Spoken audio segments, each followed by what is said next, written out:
মরতে চললাম, কাল সকালে উঠাইলে উঠবো, না হলে আর কিয়ামতের আগে উঠবো না। তো ঘুমো মউত, আল্লাহ ঘুম পড়ায় দিবে, আজাব ঘুমের ভিতরে কমপ্লিট করে আল্লাহ বাহির করে নিয়ে নিবে। নবীর সুবাদে, নবীর সুবাদে।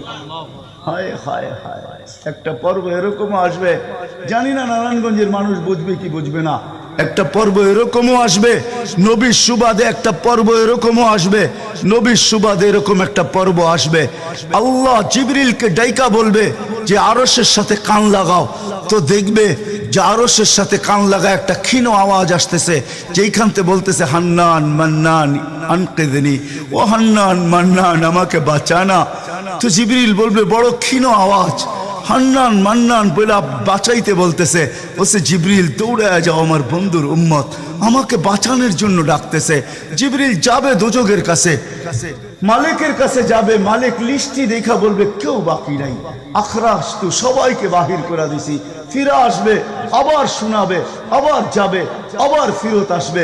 তৃতীয়বার এসে আল্লাহর ঠিকানা বলে দিবে, যাও দোজখের ওই অথই তলদেশে যায় দেখো, কয়লার মতো কয়লা হইতে হইতে পোকার পোকার রূপ ধরে গেছে, উপরে পড়ে আছে, ওইখানে যে কান লাগাও।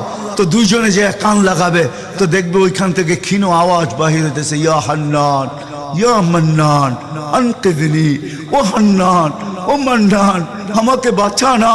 ওই আওয়াজ আল্লাহর আরশের সাথে এসে টক্কর মারবে, ওইখান থেকে উঠায় নিয়ে আসবে, বলবে আমার বন্ধুর উম্মত উঠায় নিয়ে আস, আমি ওয়াদা করছি আমার বন্ধুকে রাজি করে ছাড়বো, আমি ওয়াদা করছি লা ইউখজিহি ফি উম্মতিক, তার উম্মতের ব্যাপারে আমি কপালে ভাঁজ পড়তে দিব না।